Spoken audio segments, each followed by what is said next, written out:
यही है तमन्ना, बने बाबा तुम सा,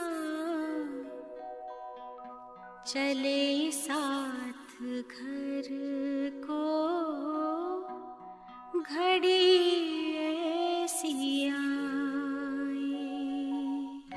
यही है तमन्ना, बने बाबा तुम सा, यही है तमन्ना, बने बाबा तुम सा, चले साथ घर को घड़ी ऐसी आए। हमें तो वतन की बहुत याद आए, हमें तो वतन की बहुत याद आए।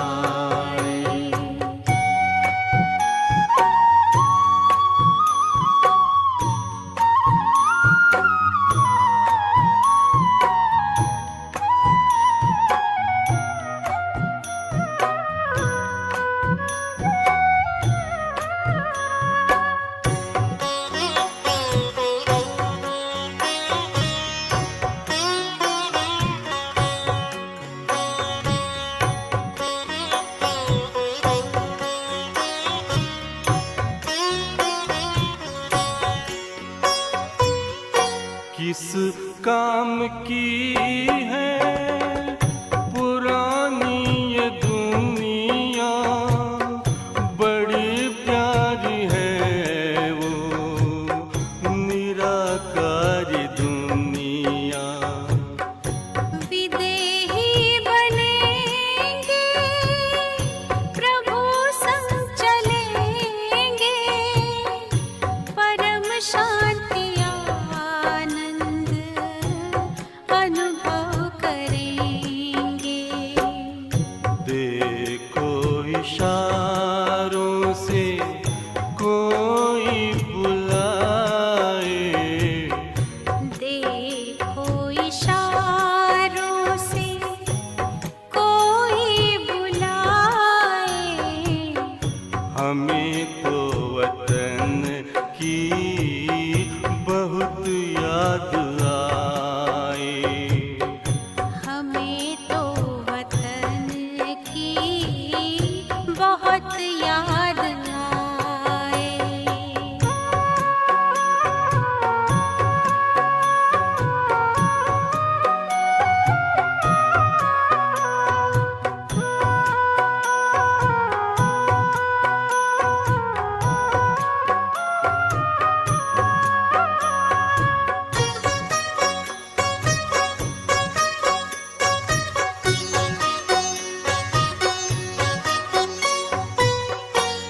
मुद्दत है गुज़री बिछड़े वतन को, मिला क्या यहाँ पर लगा करके मन को।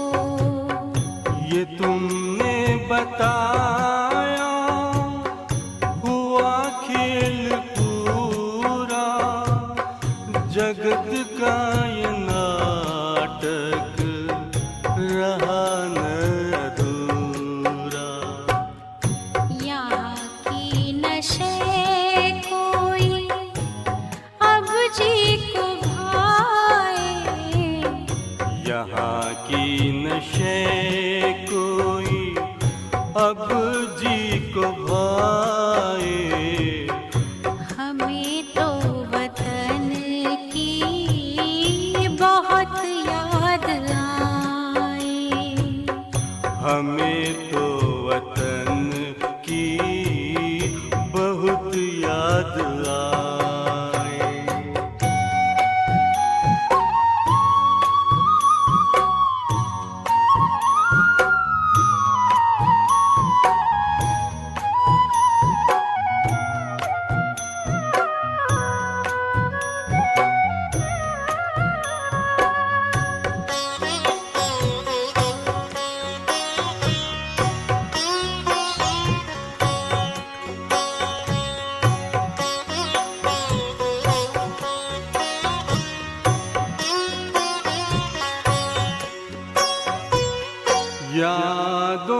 में बाबा तेरे मन मगन हो, भूला हो संसार, भूला ये तन हो। तभी पुष्प वर्षा हो, गूंजे बधाई, उड़ो प्राण मेरे, चलो ले विदाई। फरिश्तों की महफिल है, आंखें बिछाए, फरिश्तों की महफिल है, आंखें बिछाए। हमें तो वतन की बहुत याद आए। हमें तो वतन की बहुत याद आए। यही है तमन्ना, बने बाबा तुम सा। यही है तमन्ना, बने बाबा तुम सा। चले साथ घर को घड़ी ऐसी आए। हमें तो वतन की बहुत याद आए। हमें तो वतन की बहुत याद आए।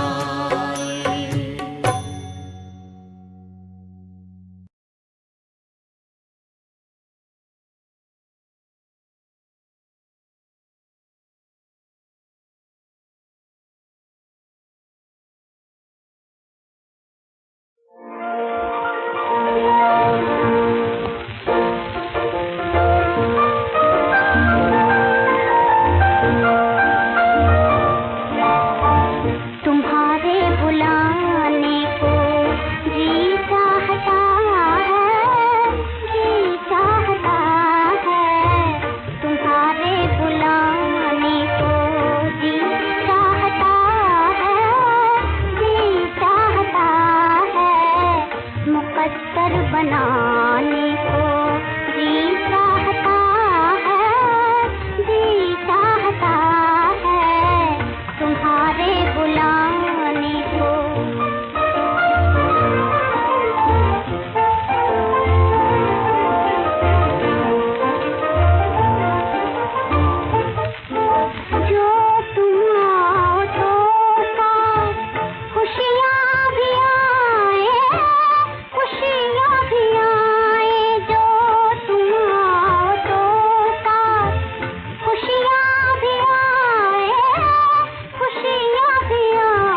ओम शांति।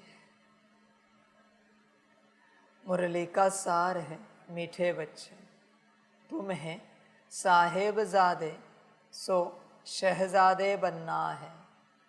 इसलिए याद की यात्रा से अपने विकर्मों को भस्म करो।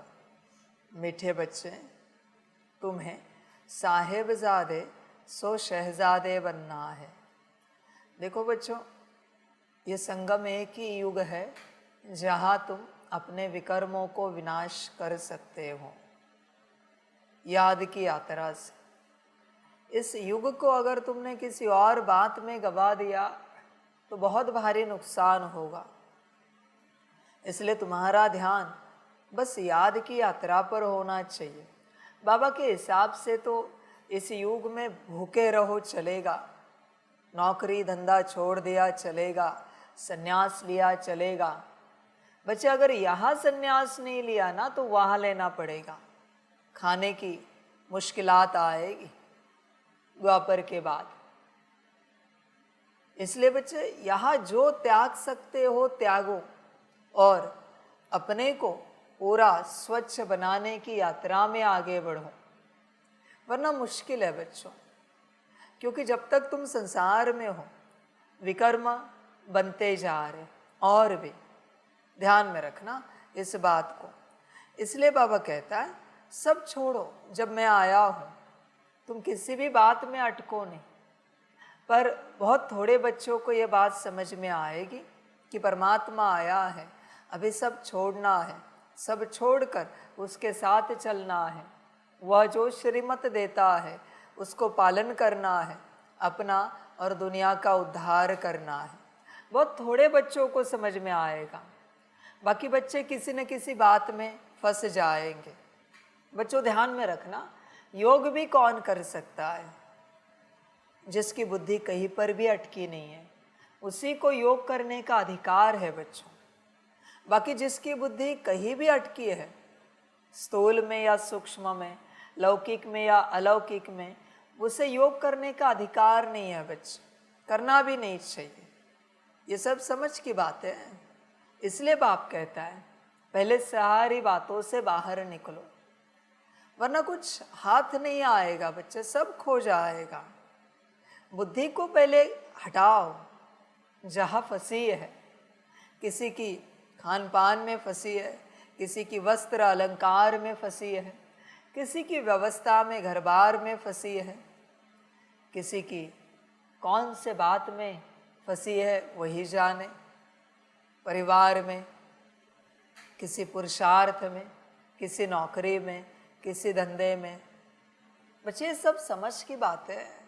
जब तक बुद्धि अटकी है तुम योग नहीं कर सकते, उसे योग नहीं कहा जाएगा। ध्यान में रखना बच्चे इस बात को। बच्चे मुझे बताओ, कोई जेल में कैद है और जेल में रहकर उसने कितने भी अच्छे कर्म किए, उन कर्मों को कहाँ गिना जाएगा? जेल से रिहा होने के लिए। समाज में नहीं लाया जाएगा उन कर्मों को कि ये फलाना कैदी बहुत अच्छा है, ये बहुत अच्छा ज्ञान दे रहा है। यहाँ कोई उसको न्यूज़पेपर में डालेगा या न्यूज़ चैनल पर वो न्यूज़ आएगी क्या? नहीं, वो जेल तक ही सीमित रहेगा। उसी प्रकार बच्चे, तुम जो संसार में रहकर पुरुषार्थ कर रहे हो, वो सारा पुरुषार्थ तुम्हारा संसार में ही गिना जाएगा। और उस पुरुषार्थ का महत्व बस इतना होगा कि उस पुरुषार्थ से तुम जल्द से जल्द संसार से बाहर निकलो।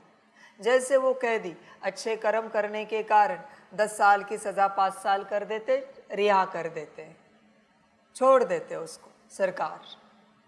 उसी प्रकार बच्चे यही बात होती है।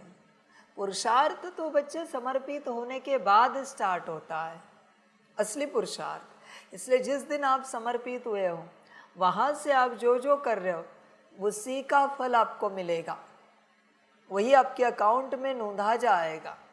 बाकी तो सब रिहा होने का पुरुषार्थ था। फिर आपने 10 क्या 20 भी मुरली की होगी, 2 क्या 10 घंटा भी योग किया होगा, 21 क्या 100 ड्रिल किए होंगे, सकाश दिया होगा, पर सिर्फ वो रिहा होने का पुरुषार्थ है। उस पुरुषार्थ को काउंट नहीं किया जाएगा। ध्यान में रखना इस बात को। हाँ, उस पुरुषार्थ के संस्कार है, उसके कारण तुम यहाँ आके भी उस संस्कारों अनुसार अच्छा पुरुषार्थ करोगे। जैसे जेल में उस कैदी के अच्छे संस्कार बने तो बाहर आके भी वही कर्म कर रहा है, अच्छा वाला समाज सेवा का। पर बच्चे, बाहर आकर जो उसने शुरू किया उसी को समाज सेवा कहा जाएगा। हाँ, बाहर आकर वापस वो जेल में जाके सेवा करता है तो वापस उसे समाज सेवा ही कहा जाएगा। पर जब तक वो जेल में था और कोई सेवा करता था उसे समाज सेवा नहीं कहा जा सकता, अपराधी है। उसी प्रकार बच्चे सबकी हालत है, सभी कैद है माया के संसार में और अच्छा पुरुषार्थ कर रहे हैं। बच्चों, अच्छा पुरुषार्थ तुम्हारा बस रिहा होने के काम आएगा, जमानत के काम आएगा। समझ की बात है बच्चे, चिंतन कर अपने से पूरा सारी चिंतन की बात है। इसलिए योग कौन कर सकता है? जिसके बुद्धि में कुछ और नहीं है, जिसकी बुद्धि कहीं अटकी नहीं है, वही योग कर सकता है। उसी का योग विकर्म विनाश करेगा। ध्यान में रखना बच्चे, बाकी तो तुमने जितना भी योग किया है वो सारा योग तुम्हारा जा रहा है तुम्हारे उन सारे सांसारिक बातों को ठीक करने में। समझ है बच्चे? जैसे कोई कितना भी धन कमाए, उसके खाते में जैसे जमा हो जाता है, पहले उसका धन वहाँ चला जाता है जहाँ से उसने कर्जा उठाया है, कोई चीज़ कर्जे पर खरीदी है, बाकी कुछ बचा तो बचेगा कुछ नहीं इस यात्रा में तो। समझ है? पर जब सबका कर्जा चुकतू करके वो एक स्थान पर बैठ जाएगा और फिर कमाना शुरू करेगा, सारा खाते में जमा होगा। समझ है बच्चों?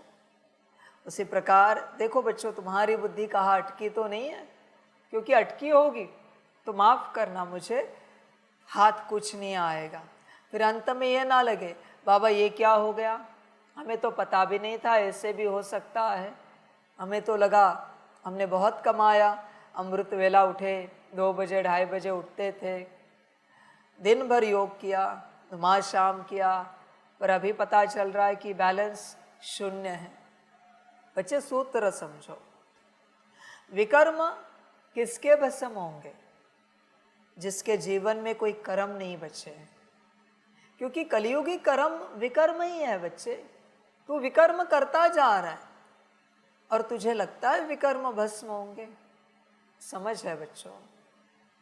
सब ये समझना पड़ता है अच्छे से। देख बच्चे, संसार छोड़कर भी 4 मास शांति में चलना पड़ता है बाप के साथ। 4 मास एकदम शांति, जिसमें कोई कर्म नहीं करना है सिवाय याद के, बस बाबा की याद में। फिर क्या हो जाता है, तू कर्म से भी परे चला जाता है, सेमी कर्मातीत अवस्था। फिर उसके बाद जब तू योग स्टार्ट करता है तो तुझे विकर्म विनाश की अनुभूति स्टार्ट होगी, क्योंकि अभी तो कर्मों से भी परे चला गया है। इसलिए यहाँ आकर भी 4 मास शांत बैठने का संस्कार लगता है। जब जहाँ भी जो समर्पित हो जाए, 4 मास शांत, एकदम शांत, न कर्म चले, न बोल चले, न दृष्टि चले, न संकल्प, न वृत्ति चले, बस श्रीमत चले। वृत्ति में, संकल्प में, दृष्टि में, बोल में और कर्म में बस श्रीमत चले। फिर बच्चे यात्रा स्टार्ट होती है। समझ की बात है बच्चे? सारी समर्पित होने के बाद भी 4 मास लगते हैं तुम्हारी सांसारिक ऊर्जा को निकलने में, बाप के साथ चलते। बहुतों को लगता है हो गए समर्पित, बाबा क्या सेवा है, हमारे लिए क्या श्रीमत है। अच्छा, ऐसे नहीं होता बच्चे, ऐसे नहीं होता। 4 मास शांत, और बहुतों में यह संस्कार है नहीं। 4 मास शांत रहे। उछल ज़्यादा है, और ये उछल क्या करती है, यात्रा समाप्त कर देती है। पर सिर्फ शांत नहीं, फिर उन 4 मास में तुम्हें खुशी में रहना है, आत्मिक स्थिति में रहना है, कंबाइंड स्वरूप में रहना है। तुम्हें अपने से चिंतन करना है, तुम किस लिए आए हो। बहुत बच्चे जो अपने से चिंतन नहीं करते ना, उनकी यात्रा समाप्त होती है। किसी और के भरोसे जो चलते हैं, उनकी यात्रा समाप्त हो जाती है। बच्चों ध्यान में रखना, तुम पक्का करो तुम किस लिए आए हो, चिंतन करो। बहुत लोग जाते हैं केदारनाथ, इतनी मुश्किल यात्रा है और उन्हें पता भी नहीं चलता कब ऐसे साथी सहयोगी मिल जाते हैं कि चलते चलते टाइम पास करके ही जाते हैं। मंदिर में जाते भीड़ में, वहाँ भी दर्शन लिया नहीं लिया, बाहर निकले नहीं निकले और यात्रा वापसी की शुरू की और फिर पता चलता है कि कुछ नहीं पाया। समझ है बच्चों, केदारनाथ की यात्रा जहाँ से स्टार्ट होती है, जिस पहाड़ के तलहटी से, एटलीस्ट वहाँ से केदारनाथ जी के अलावा बुद्धि में कुछ भी ना हो, तब यात्रा सफल होगी, वरना व्यर्थ जाएगी। 1 सेकंड के लिए कुछ और आया, केदारनाथ जी की यात्रा समाप्त। नॉट ओनली केदारनाथ जी बच्चे, हर तीर्थ स्थान की यात्रा ऐसी है जहाँ से उसकी बाउंड्री स्टार्ट होती है ना, उस तीर्थ स्थान की, वहाँ से बस वही इष्ट बुद्धि में, मुख में, दृष्टि में, संकल्प में। समझ है बच्चे, वृत्ति में भी वही और कर्म भी उसी के, बाकी किसी को नहीं देखना है, तब यात्रा स्टार्ट होगी, वरना व्यर्थ जाएगा। बहुत बच्चे आते हैं मधुबन में। बच्चों जैसे आबू रोड रेलवे स्टेशन आया या आबू रोड हाईवे आया, जहाँ तुम उतरते हो, बस मैं और मेरा बाबा, मैं और मेरा बाबा, मैं और मेरा बाबा। इसके अलावा तुम्हें रेलवे स्टेशन दिखा, ट्रेन दिखी, बाबा की बसेस दिखी, बाबा के बच्चे दिखे, आबू दिखा, रास्ता दिखा, बाजार दिखा, समाप्त, यात्रा ही समाप्त। तुम बच्चे आबू आते हो बाप से मिलने, मेरा घर शांतिवन, तेरा घर जो है वो देखने आया है या मुझसे मिलने आया है। बहुत बच्चे खो जाते इसमें। तो पांडव भवन देखने आया है या मुझसे मिलने आया है, तो ज्ञान सरोवर देखने आया है या मुझसे मिलने आया है। समझ है बच्चे, तू आबू पहाड़ देखने आया है या मुझसे मिलने आया है। ये बीज होता है बच्चों। इसलिए जब भी कोई आता है ना, अभी तो बंद है सब, 4 धाम की यात्रा बंद हो गई है, गवर्नमेंट से डिक्लेरेशन आया है, फिलहाल तो यात्रा बंद है, अभी यात्रा महाधाम में शुरू होगी।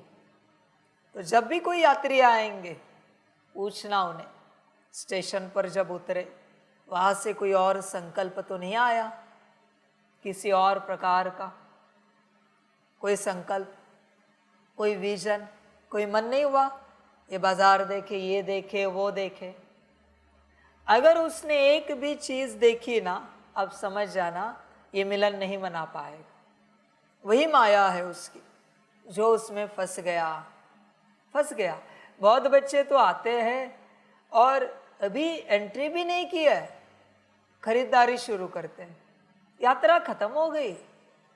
तुम यहाँ आने के बाद न कुछ खरीद सकते हो, न जाने से पहले कुछ खरीद सकते हो। आना है बाबा के लिए और लेके भी जाना है बाबा को। किसी ने कुछ और खरीदा ना यहाँ पर, उसका बाबा चला जाता है, उसको भी पता नहीं।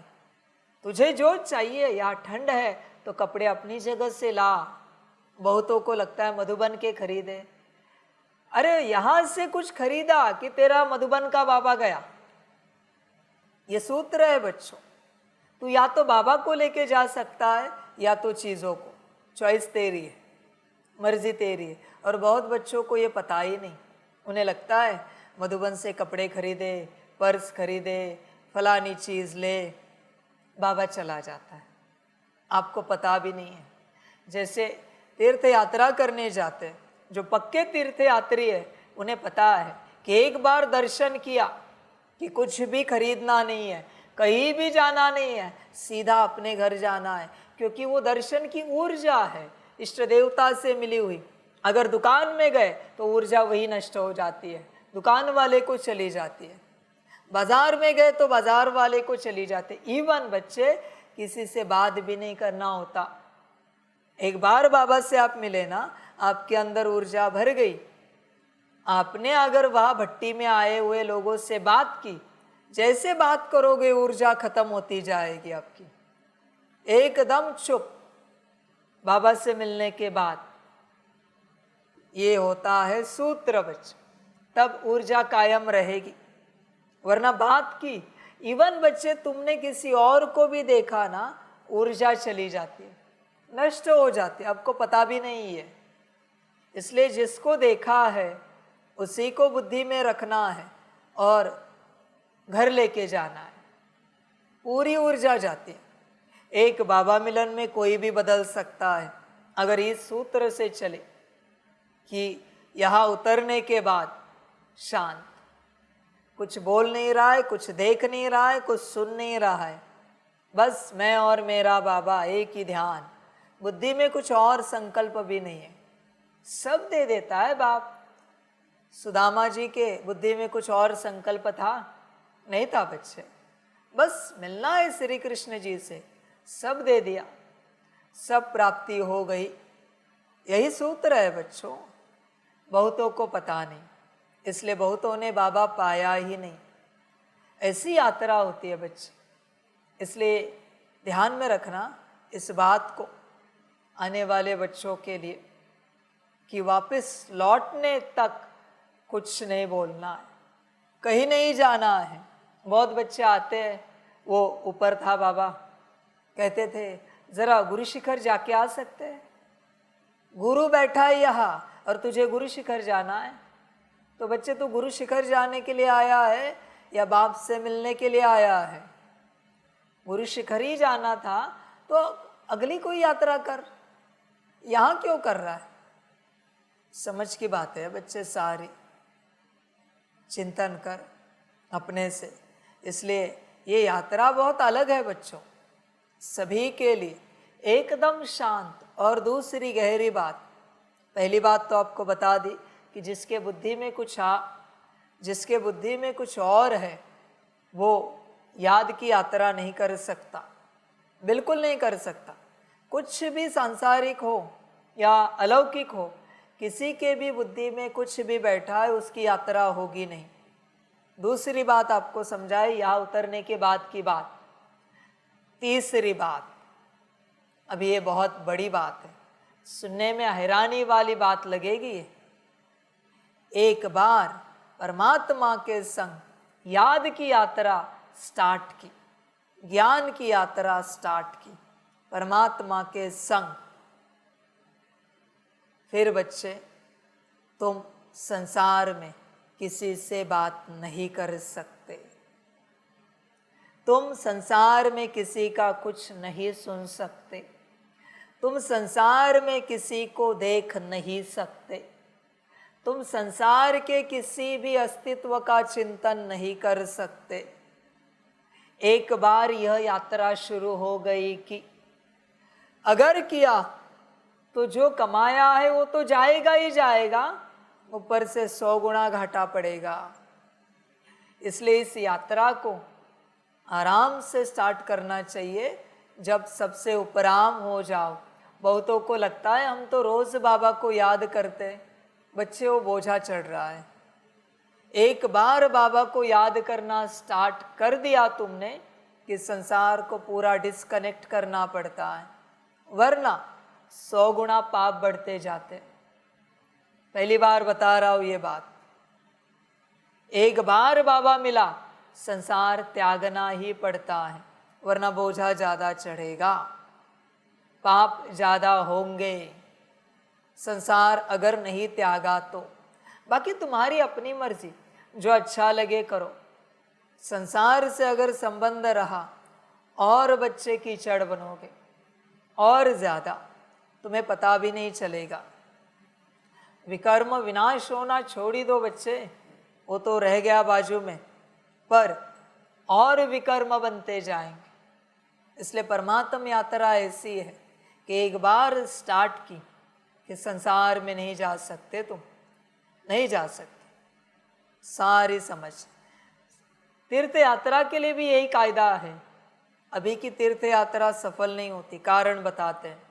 तीर्थयात्री तीर्थ यात्रा पर निकलते हैं, पर घड़ी घड़ी अपने लौकिक में फोन करते हैं, इसलिए वहां से अशुद्धि वापस आती है। यही नियम है बच्चे।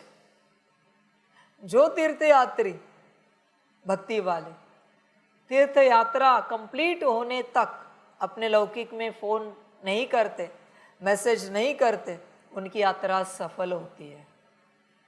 अब समझो इसे, वो भक्ति के लिए बस एक मैसेज, तार, फोन, उसकी बात है।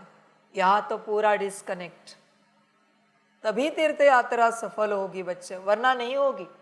छोड़ना पड़ेगा ही पड़ेगा, वरना बहुत मुश्किल है बच्चे। कुछ भी कर विकर्म विनाश नहीं होंगे, सब त्यागना ही पड़ेगा। अगर नहीं त्यागते तो फिर गड़बड़ हो जाएगी बच्चे, हर रूप से गड़बड़ होगी, फिर कुछ भी हाथ नहीं आएगा। इसलिए अगर त्यागने का संकल्प है और त्यागने का संस्कार है तो इस राह पर चल, वरना बच्चे ये राह तेरी नहीं है। विकर्म ऐसे भस्म नहीं होते बच्चे, ध्यान में रखना, समझ है। ऐसा एक संत महंत तपस्वी बताओ जिसने अपने लौकिक घर या लौकिक गांव या लौकिक एरिया में रहकर तपस्या की हो। सब छोड़ना पड़ता है तब तपस्या होती है, वरना नहीं हो सकती। क्योंकि लौकिक वापस स्मृति दिलाएगा। तुम्हें लगता होगा कि तुम तपस्या कर रहे हो, पर उसे तपस्या नहीं कहा जाता। तुम और नर्क में गिर रहे हो बच्चे, और दलदल में फंस रहे हो। क्योंकि एक तो तपस्या का बल, दूसरा कीचड़ रूपी संसार।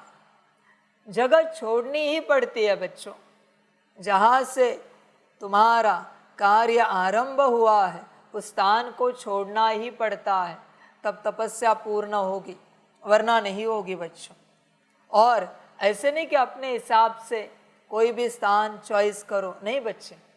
जो तुम्हारा गुरु है उसकी श्रीमत अनुसार ही तुम्हें स्थान लेना पड़ता है, तब यात्रा होगी, वरना नहीं होगी बच्चे। इसलिए संभल कर रहो, कायदा समान है। एक बार यहाँ चलना शुरू किया, लौकिक के लिए मुख बंद, कान बंद, आंखें बंद, सोचना बंद, कर्म बंद, बुद्धि बंद, संस्कार बंद, सब बंद, लौकिक अर्थ, तभी यात्रा होगी, वरना नहीं होगी बच्चे।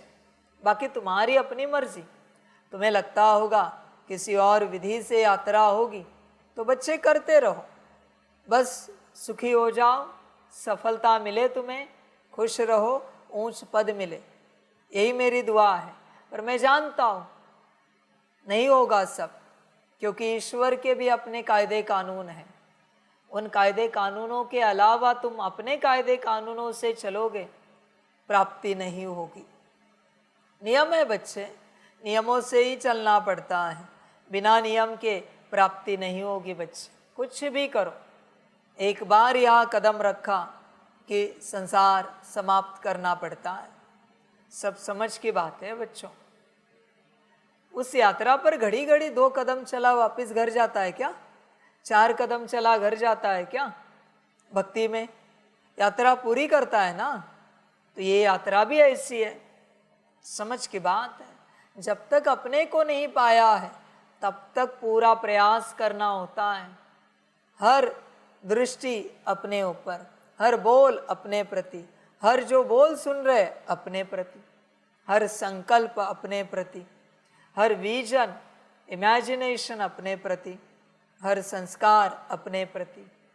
मना पूरा जोर लगाना पड़ता है बच्चे, ऐसे नहीं ऐसे तपस्या नहीं होती कि सुबह अमृत वेले 2 घंटा 4 घंटा किया, फिर संसार में गए, फिर नुमाज शाम किया, फिर रात को किया। नहीं नहीं, अखंड भोजन कब तक करता है? जब तक पेट भरता नहीं। पानी कब तक पीता है? जब तक प्यास बुझती नहीं। सेम बात है बच्चे, ये आत्मिक स्थिति का प्रयास कब तक करना है? जब तक आत्मिक स्थिति को उपलब्ध नहीं होते। ऐसे थोड़ी होता है कि 4 निवाले खाए, आराम करने गया, वापस आया, 2 निवाले खाए, काम करने गया, वापस आया, 4 निवाले खाए, कुछ भक्ति पाठ पूजा पुरुषार्थ करने गया। भोजन पूरा करता है ना। सूत्र ही यही है, एक बार जो कार्य हाथ में लेते पूरा करके ही रहते हैं, तब अगली यात्रा स्टार्ट होगी। बहुतों को लगता है ऐसे चलते चलते करेंगे आत्मिक स्थिति। नहीं बच्चे, नॉन स्टॉप 24 घंटा उसी में रहना है। मुझे अपने आप को पाना है, सारी शक्ति एक ही दिशा में। बच्चे, यहाँ 2 यात्रा है, एक स्वयं की यात्रा और उसके बाद परमात्मा के याद की यात्रा। समझ है? और यह 2 यात्राओं का फल है। 2 यात्राएं, वापस शांति धाम की यात्रा और सुख धाम की यात्रा। 2 यात्रा कंपलसरी है बच्चे। देख, 2 यात्रा कर सकता है। बहुत से बच्चे ऐसे ही चल रहे हैं। सब समझ की बात है। बाबा ने कायदे इसीलिए लगाए हैं अभी कि मुझे क्वालिटी वाले बच्चे चाहिए, सच में जिनको अपना उद्धार करना है। मेरा काम तुम क्या करोगे बच्चे? मेरा काम, मेरा कार्य मैं ही करूँगा। इसलिए मुझे सिर्फ क्वालिटी वाले बच्चे चाहिए। इसलिए मैंने ये कायदे लगाए हैं। इसलिए मेरा अभी नया एक थॉट है, मना कुछ भी बकवास होने से अच्छा कुछ ना हो। Nothing is better than something, मेरे हिसाब से। समथिंग मना थोड़े बच्चे हैं, न उन्हें श्रीमत समझ में आती है, न समर्पण समझ में आता है, न बाबा, न ईश्वरीय परिवार, न आत्मिक स्थिति। इससे अच्छा कोई ना हो। मेरा दिमाग भी हल्का रहेगा भाई, शांति रहेगी। क्योंकि उनके पीछे कहाँ लगूँ मैं? ये आत्मा, ये मन, ये बुद्धि, ये संस्कार ऐसे याद करो। अरे घड़ी घड़ी श्रीमत कहाँ मैं समझाऊँ उसे? इससे अच्छा nothing is better than something. कोई हो, इससे अच्छा कोई ना हो, यह बेहतर है। क्योंकि जो है ना, उसे समझाने में ही सारी ऊर्जा जा रही और फिर भी उसे समझ में नहीं आ रहा है। इससे अच्छा ना होना अच्छा है। समझ की बात है बच्चे। दुख की अमीरी होने से अच्छा सुख की छोटी सी गरीबी ठीक है। अमीरी में बहुत दुख है, इतना कर्जा उतना कर्जा, इतनी देन उतनी देन। इससे अच्छा छोटी सी झोपड़ी ठीक है, झंझट नहीं माथे पर। समझ की बात है। हर रूप में ये बात एप्लीकेबल है बच्चे। इसलिए बाप ने यहाँ कायदे लगाए सारे के सारे। बहुत बच्चों को लगता है बाबा ने इतने स्ट्रिक्ट कायदे क्यों लगाए, अभी हमारा क्या होगा? तो बच्चे, इतने दिन से जब मैं कह रहा था तब जाग नहीं आए। अभी कल कायदा लगाया तो बहुतों के मैसेज आए, फ़ोन कॉल आए, हमारा क्या होगा, हम कहाँ जाएं? तो अभी मैंने कायदा लगाया तो कायदे ने तुझे जगाया है। मेरी मुरली तुझे कहाँ जगा रही? मेरे वचन तुझे कहाँ जगा रहे? मेरी श्रीमत तुझे कहाँ जगा रहे? कायदे ने तुझे जगाया। माना तू स्वार्थी है, क्योंकि तेरा भाग्य जा रहा है, इसलिए अभी रोने लगा। कभी किसी ने भेजा है कि बाबा को कहना हम इस श्रीमत का पालन नहीं कर पा रहे, हम क्या करें? बाबा ने तो कहा है समर्पित हो जाओ, बाबा के बनो।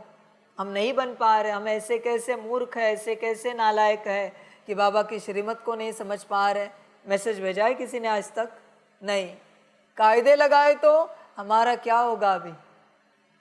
मना इसे कायदे ने जगाया है। ये श्रीमत के लायक नहीं है, ये कायदों के ही लायक है बच्चों। तुरंत पता चलता है कौन श्रीमत के लायक है, कौन कायदों के लायक है। ये जितने भी कायदों से जगेंगे ये सभी त्रेता वाले हैं। श्रीमत से जो जगेंगे ना वो सब सतयुग वाले हैं। सतयुग वालों को कायदे अच्छे नहीं लगते। उनको पता है मेरे बाबा ने कहा, बात खत्म हो गई। मेरे बाबा का हर वचन मेरे लिए श्रीमत है, बात समाप्त। वो श्रीमत से जग जाते हैं सतयुग वाले। सारी समझ की बात है बच्चों। देखो हर कोई चेक करो, श्रीमत से जग रहे हो या कायदों से जग रहे हो, बात वही है। बात जगने की है। श्रीमत से जगे तो सतयुग, कायदों से जगे तो त्रेता। कायदे से तो सारी दुनिया जगती है, ऐसी हालत है। मुश्किल कोई समझदार होता है जो प्यार से श्रीमत से जग जाता है, बाकी सभी कायदे से जगते हैं। और कायदे से जगने वाले किसी काम के नहीं, ध्यान में रखना। प्यार से आपने किसी को कुछ कहा, प्यार से, और उसने माना, किया, अब समझ जाना ये कल्याणकारी है। फिर स्ट्रिक्ट वे में आपने किसी को कुछ कहा, फिर उसने माना, इसका कल्याण नहीं होगा। समझ की बातें सारी। इसलिए बेहतर है कि nothing is better than something. अच्छा है किसी को समझा कर माथा फोड़ने से अच्छा है कोई ना हो जिसको समझाना पड़े, अपने से समझने वाला हो। यहाँ किसका कल्याण हो रहा है, मेरा क्या भाई, या परिवार का? यहाँ हर कोई आया है अपने कल्याण अर्थ, और उसको अपना कल्याण समझ में नहीं आता इस राह पर चलने वाले को। अभी इससे बड़ी मूर्खता क्या हो सकती है कि किसी को अपना कल्याण समझ में नहीं आ रहा है। यही तो बात है। ये सब आत्मिक स्थिति में नहीं आना चाहते, बस चलना चाहते हैं। इन्होंने सत्संग समझ के रखा है बाप के ज्ञान को। जब कायदे बदलेंगे, कहाँ तक रहेंगे कायदे? आज नहीं तो कल मधुबन यूनिवर्सिटी बनकर ही रहेगा, बनकर ही रहेगा। कोई रोक नहीं पाएगा इसे। पढ़ाई पढ़ाई मना पढ़ाई। अभी से बाप कहता है भावना वालों को छोड़ूंगा नहीं मैं, पर उनका बाबा मिलन अलग होगा और पढ़ने वालों का बाबा मिलन अलग। अभी से कहता हूँ उम्र के हिसाब से बाबा मिलन होंगे। जैसी उम्र वैसे ही कैटेगरी के बच्चे आएंगे, उसी उम्र के, उसमें भी पढ़ने वाले अलग और भावना वाले अलग। चिंता नहीं करो, किसी का भाग्य में जाने नहीं दूंगा, पर तुम्हारे सामने दिखाऊंगा जो तुम भावना वाले होंगे। ये देखो ये पढ़ने वाले, ये भावना वाले। भावना वालों का मेरा बाबा, मीठा बाबा, प्यारा बाबा, वाह बाबा। और उधर आत्मा, परमात्मा, राजयोग, सकाश, ड्रिल का अभ्यास, आत्मा अनुभूति, योग की अनुभूति, सकाश की अनुभूति, विश्व परिवर्तन, स्व परिवर्तन की अनुभूति। दो ग्रुप बनेंगे, पूरा 2 ग्रुप बनेंगे 100%। एक भावना और एक भाव। चिंता नहीं करो, मैं किसी का भाग्य छीनूंगा नहीं एक साथ। उसमें से जो निकलेंगे वो निकलेंगे। पढ़ाई होकर ही रहेगी बच्चों, 101% पढ़ाई।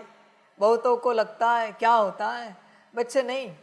अव्यक्त वाणी सबको पढ़नी ही पड़ेगी, साकार वाणी सबको सुननी ही पड़ेगी, मम्मा वाणी सबको सुननी ही पड़ेगी। नो ऑप्शन, ये कंप्लीट करनी ही पड़ेगी। बहुतों को लगता है बाबा तो बाहर है। नहीं बच्चे, अंदर आने के बाद यही तो पढ़ाई है ना। और कौन सी पढ़ाई पढ़ रहा है तू यहाँ पर? यही तो तेरे बाप टीचर सदगुरु ने पढ़ाया हुआ ज्ञान है ना, और वही पढ़ने में तुझे कठिनाई हो रही है। अव्यक्त वाणी, साकार वाणी, मम्मा वाणी, तो तू क्या पढ़ना चाहता है? इसके अलावा इस यूनिवर्सिटी का और क्या पोर्शन है बताओ जरा मुझे, और कौन सा अभ्यास है? यही 3 वाणियाँ है ना। तो ये 3 वाणी समझ में नहीं आती किसी को, पढ़ना नहीं होता। समझ की बात है। और तो और बच्चों, ये 3 वाणियाँ जिन्होंने कंप्लीट किया है, उन्हीं के पास वो अधिकार है पढ़ाई करके सतयुग में जाने का। ध्यान में रखना। बाकी ये 3 वाणियाँ अगर ईश्वर की नहीं पढ़ी है, सतयुग को भूल जाना। सतयुग में नहीं जा सकते। बताओ ना, स्कूल में 6 सब्जेक्ट हैं, किसी बच्चे ने 5 सब्जेक्ट की पढ़ाई की है, अगली कक्षा में लेंगे उसको? नहीं लेंगे। जितने सब्जेक्ट्स है, सारे सब्जेक्ट्स की पढ़ाई होनी ही चाहिए, तभी एंट्री मिलेगी अगली कक्षा में, वरना नहीं मिलेगी बच्चे एंट्री। समझ की बात है। बच्चों को लगता है ऐसे ही चलेगा, नहीं बच्चों, देखना बाबा के जाने के बाद कैसे यूनिवर्सिटी बनती है, बनकर ही रहेगी। और अगर नहीं बना यूनिवर्सिटी तो सभी बच्चे मुझे बताओ क्या होगा सबका। अगर पढ़ाई को नहीं लिया सीरियसली और बाबा ने पढ़ाई को नहीं पढ़ाया तो क्या होगा मुझे बताओ। त्रेता में भी जा सकते हैं क्या कोई?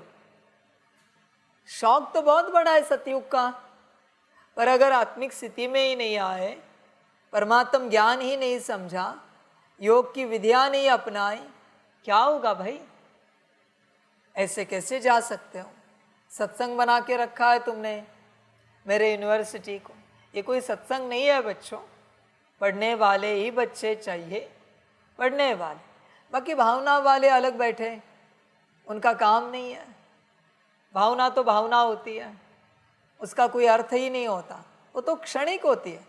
और भावना वाले इतनी भावना दिखा रहे हैं ना बाप के ऊपर, तो भावना वालों का अभ्यास अभी से बता के रखता हूँ, लिख के भी रख दीजिए। भावना वालों को इतनी भावना है ना, तो मुझे रोज 8 घंटा भावना में रहकर दिखाना है बाबा के प्रति। मेरा बाबा, मीठा बाबा, प्यारा बाबा, दिल से 8 घंटा भावना में रहकर दिखाना है, उसे मैं योग में काउंट करूंगा। दिल से 8 घंटा भावना। चल, भावना में रहना है ना तुझे, पढ़ना नहीं है ना, भावना में रह, चल, हर जाने। और ये हुई बाबा के प्रति भावना है ना, तो अभी आत्मिक भावना में रह के दिखा, मैं आत्मा, बाबा की संतान, मैं कितनी सुंदर आत्मा, परमधाम निवासी, फलानी, ये वो, भावना। नहीं पढ़ना है ना आत्मिक स्थिति, तो 8 घंटा भावना में रहकर दिखा आत्मा के। समझ है बच्चे? भावना से काम नहीं चलेगा। स्कूल में कभी किया है बच्चों?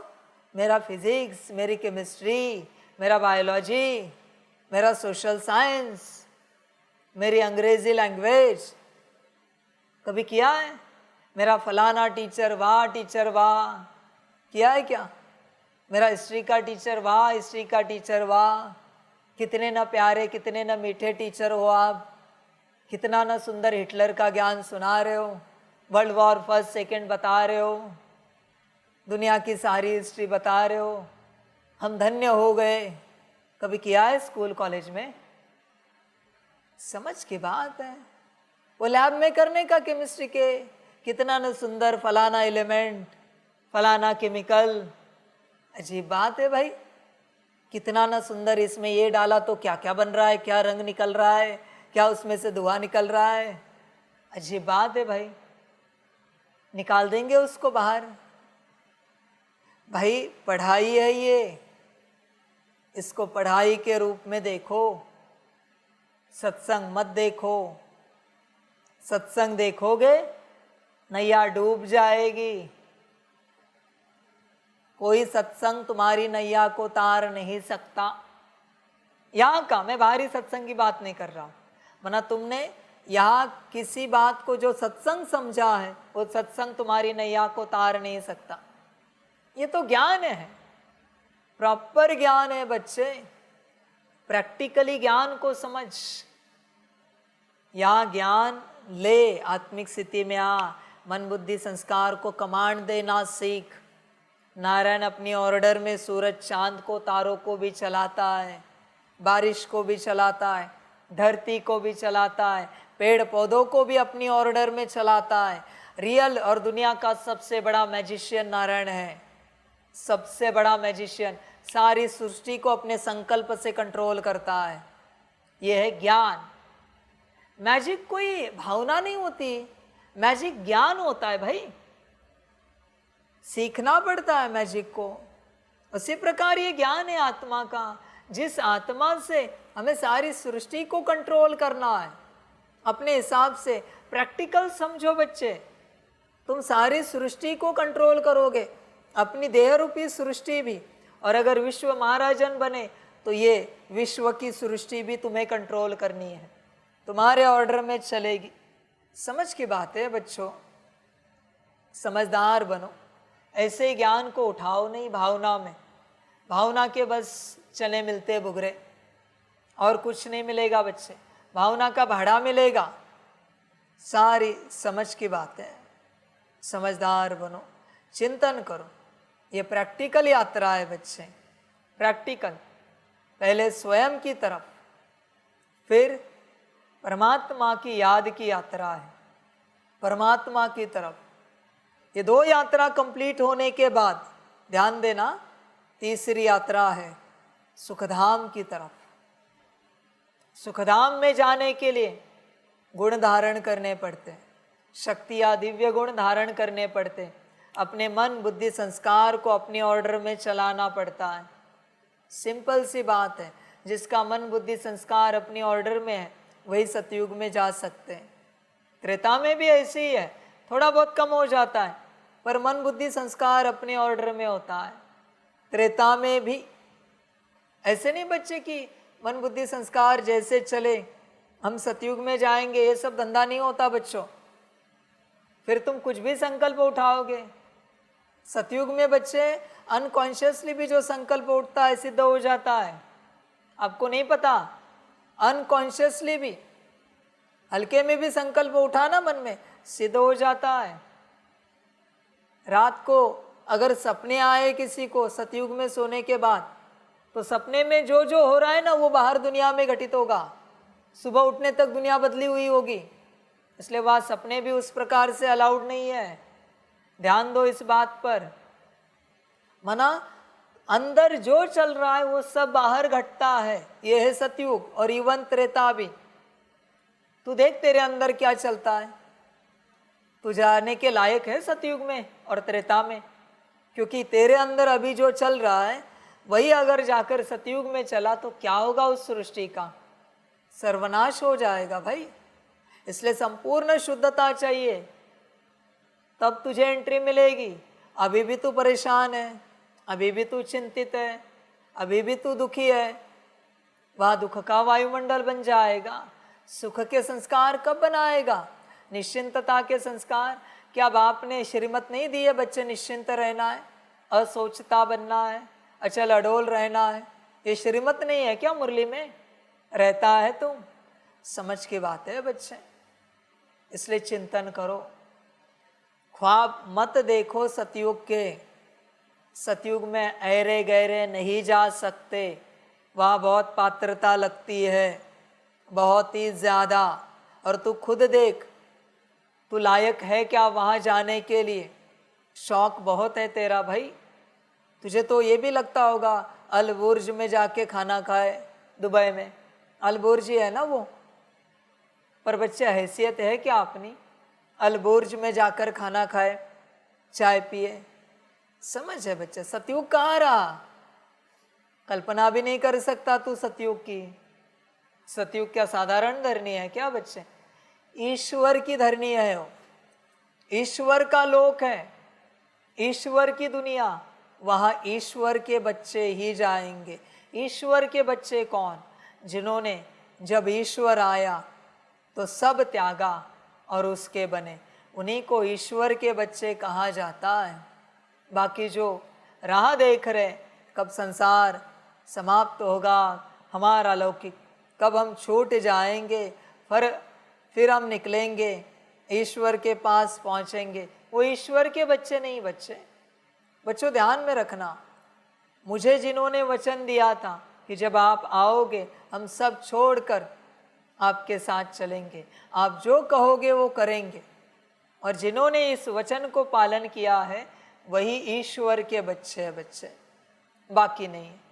बाकी तो सब मायावी है, भले वो कितना भी कहे हम बाबा की संतान, पर बच्चे नहीं हो। बाबा के लिए ऐसे मत कहो कि तुम बाबा की संतान नहीं हो बच्चों। बाबा की संतान संसार में नहीं रहते। अरे दादियों को तो मैंने स्कूल भी नहीं भेजा है। स्कूल गए दादिया, कॉलेज गए? समझ है, तू तो स्कूल कॉलेज करके नौकरी धंधा करके अभी भी सब छोड़ने के लिए तैयार नहीं। तू कैसे ईश्वर की संतान हो सकता है बच्चे? सब समझ की बात है। इसलिए यात्रा को ध्यान से समझो। जिन्होंने समझा उन्होंने समझा, जिनकी बुद्धि कहीं पर फंसी है वो यात्रा नहीं कर सकते। अभी इसमें भी दो बातें, दो यात्रा है। तो पहली यात्रा आत्मा की, जिनकी बुद्धि देह और देह के संबंधियों में फंसी है, देह की व्यवस्था में फंसी है, देह के खान पान में, वस्त्र अलंकार में व्यवस्था, सोने की व्यवस्था, रहने की व्यवस्था, जिनकी बुद्धि यहाँ फंसी हुई है वो आत्मिक स्थिति में नहीं आ सकते। जो जैसा है मर्जी बाबा की, वही आत्मिक स्थिति का प्रयास कर सकते हैं और आ सकते हैं। जरा भी देह से संबंधित बुद्धि इधर उधर गई, आत्मिक स्थिति कभी नहीं हो सकती, कभी नहीं। देह की कोई भी बात तुम्हें चंचल करती है, तुम आत्मिक स्थिति में नहीं आ सकते। ध्यान में रखना, आत्मिक स्थिति में आने के लिए देह की सारी बातों से परे जाना पड़ता है, एकदम परे। देह जैसे चल रहा है बस नाम मात्र उसे संभालना है और आगे बढ़ते जाना है। यही चाहिए, वही चाहिए, ऐसे चाहिए, वैसे चाहिए, ये सब धंधा नहीं। और फिर परमात्म यात्रा कौन कर सकता है बच्चे? परमात्म यात्रा, बाबा की याद की यात्रा। जो आत्मिक स्थिति में आ चुका है और अपने मन, बुद्धि और संस्कार इनसे परे जा चुका है। मन चल रहा है पर उसे कोई लेना देना नहीं। मन तू तेरा देख, मुझे बाबा को याद करना है। बुद्धि भटक रही है पर उसको कोई फर्क ही नहीं पड़ता, तुझे जहां भटकना है भटक, मैं बाबा को याद कर रहा हूं। संस्कार जैसे इमर्ज होना है हो जा, पर मैं बाबा को याद कर रहा हूं। वही ये यात्रा कर सकता है। मायावी मन है कलियुगी, भटकेगा ही भटकेगा, मायावश है। बुद्धि भटकेगी ही भटकेगी, संस्कार भटकेंगे ही भटकेंगे, पर उन पर भी उसका ध्यान नहीं। बस मैं और मेरा बाबा, बस हम जा रहे, बस हम बैठे। मन इधर विचार कर रहा है, उसको कोई फर्क नहीं पड़ रहा है। बुद्धि इधर भटक रही, कोई फर्क नहीं पड़ रहा है, वो बाबा के साथ है। संस्कार विपरीत इमर्ज हो रहे, काम क्रोध लोभ मोह अहंकार के, उससे फर्क ही नहीं पड़ रहा है। बस वो बैठा है अपने में, मैं और मेरा बाबा। परे अवस्था है ये, बहुत अलग अवस्था की मैं बात कर रहा हूं, बहुत अलग। समझ सको तो समझो इसे। मन बुद्धि संस्कार से भी परे योग की अवस्था, माना मन के कहीं और जा रहा है पर आत्मा बाबा के साथ है, ये कैसे हो सकता है? बुद्धि कहीं और भटक रही है पर आत्मा बाबा के साथ कंबाइंड है। संस्कार काम क्रोध लोभ मोह अहंकार के जागृत है और आत्मा बाबा के साथ है। ये कैसा योग है? ये है असली योग, ये लास्ट योग है जिसमें आत्मा शुद्ध होती है। लास्ट समझ की बात है, बड़ी बात कही है तुम्हें। हो सकती है इसी अवस्था विचार करना, मना मन का असर ही नहीं हो रहा है आत्मा पर, बुद्धि का असर नहीं हो रहा है और संस्कारों का भी असर नहीं हो रहा है। आत्मा परे आ गई, इनसे भी ना शांति का असर हो रहा है, ना अपवित्रता दुनियावी रूप में, ना दुख का असर हो रहा है, न नफरत का असर हो रहा है, न कमजोरी का असर हो रहा है, कुछ असर नहीं हो रहा है। परे अवस्था की बात कर रहा हूं। ज्ञान है तो बुद्धि अज्ञान में है पर फिर भी मैं बाबा के साथ हूं। विचित्र अवस्था है ये बच्चे, बहुत गहरी अवस्था है, बड़ी अवस्था है। जब तक तुम याद करने के लिए मन बुद्धि संस्कार पर निर्भर हो तब तक तुम याद नहीं कर पाओगे। जब तुम मन बुद्धि संस्कार से परे हो जाओगे, मन बुद्धि संस्कार पीछे पीछे आएंगे। जाएंगे कहाँ? क्योंकि तुम्हारे है ना। जाओ, जहाँ भटकना है भटको, मुझे कोई लेना देना नहीं, मैं बैठा हूँ बाबा के साथ। कहीं नहीं जाएंगे वो। उल्टा न्याय है, उल्टा ज्ञान है। बस उसके लिए पहले आत्मिक स्थिति चाहिए, गहन आत्मिक स्थिति होने के बाद मन बुद्धि संस्कार से भी परे हो जाते हो। बच्चे कलयुग है, मन तो देखकर प्रभावित होगा ही होगा, बुद्धि संस्कार नो डाउट, पर मैं आत्मा प्रभावित नहीं हो पा रही हूं, मैं आत्मा अलग हूं। समझो इसे, मुझे आत्मा को फर्क नहीं पड़ रहा है। बहुत दिव्य अवस्था है बच्चे, बहुत ज्यादा, जिसकी तुम कल्पना भी नहीं कर सकते। बहुत बड़ी अवस्था की मैं बात कर रहा हूं आज, कि मन अशुद्ध संकल्पों में चल रहा है, पर मैं खुश हूं, मैं मस्त निश्चिंत हूं, मैं मौज में हूं। बुद्धि भटक रही अशुद्ध विजन में, पर मैं निश्चिंत हूं बाबा के साथ। संस्कार पता नहीं कौन से इमर्ज हो रहे, पर मैं निश्चिंत हूं। बड़ी बात है बच्चे ये। इसलिए देखो, ज्ञान को ध्यान से समझो। सत्संग करोगे, मेरा बाबा करोगे, बच्चे कुछ हाथ नहीं आएगा, सब चला जाएगा बच्चे, कुछ भी प्राप्ति नहीं होगी। ध्यान में रखना, समझ की बात है सारी। चिंतन कर बच्चे, याद की यात्रा से अपने विकर्मों को भस्म करो। कैसे करोगे बच्चे? याद की यात्रा ही नहीं हो रही, विकर्मों को भस्म कैसे कर पाओगे? समझ की बात है सारी। याद की यात्रा के लिए मैंने कहा ना, बुद्धि कहीं अटकी हुई नहीं होनी चाहिए। बुद्धि अटकी है तो यात्रा नहीं कर सकता, पॉसिबल नहीं है बच्चे, इम्पॉसिबल है। और बहुत सारे बच्चों की बुद्धि अटक गई है संसार में, इसलिए उनसे यात्रा नहीं हो रही, फंस गए सारे बच्चे। बाप इसीलिए कहता था बच्चे त्यागो त्यागो। अरे कम से कम ये तो याद रखो कि परमात्मा को हमने भक्ति में वचन दिया था। और बच्चे ऐसे नहीं कि वचन ऐसे नहीं दिया कि ऐसे ही शब्दों में हवा में उड़ा दिया, नहीं बच्चे। जिस इष्ट की तुम पूजा कर रहे थे, इष्ट की तुम पूजा कर रहे थे, तब मैं उस इष्ट के रूप में तुम्हारे सामने आया और तुमने उस इष्ट को, मैं था, वचन दिया जब आप इस धरा पर साकार में आओगे, हम सब त्याग कर आपके साथ चलेंगे। अभी देखना बच्चे, परमात्मा को दिया हुआ वचन अगर तोड़ा तो कितना पाप लगेगा। आप ही कल्पना करो बच्चे। मुझे कोई मतलब नहीं, तुम्हें जो करना है करो, बस मेरा काम है तुम्हें ज्ञान देना। फिर बाद में ये ना बोले कोई बच्चा कि बाबा आपने बताया हुआ होता तो शायद हम ये करते, हमें नहीं पता था, ऐसे भी पाप चढ़ता है। अरे बच्चे, इंसान को दिया हुआ वचन तोड़ा तो पाप लगता है, ये तो परमात्मा को दिया हुआ वचन है, कितना महापाप लगेगा। सब समझ की बात है बच्चे। इसलिए बहुतों को लगता होगा बिना समर्पित हुए, बिना बाप के बने सब करेंगे। अरे बच्चे, वो वचन ही नहीं चुकत हुआ है। यात्रा छोड़, विकर्म विनाश करने की यात्रा छोड़, पहला वचन ही क्लियर नहीं हुआ है परमात्मा को दिया हुआ, और फंस गया। तो वचन दिया भी क्यों था तूने मुझे कि जब आप आओगे हम सब छोड़कर आपके साथ चलेंगे। समझ की बात है बच्चे, संभल कर रहना बच्चों, बोझा बहुत है माथे पर, जैसे भी चुकतू करना है करो, सुखी हो जाओ। प्रश्न है, किस एक विधि से तुम्हारे सब दुख दूर हो जाते हैं?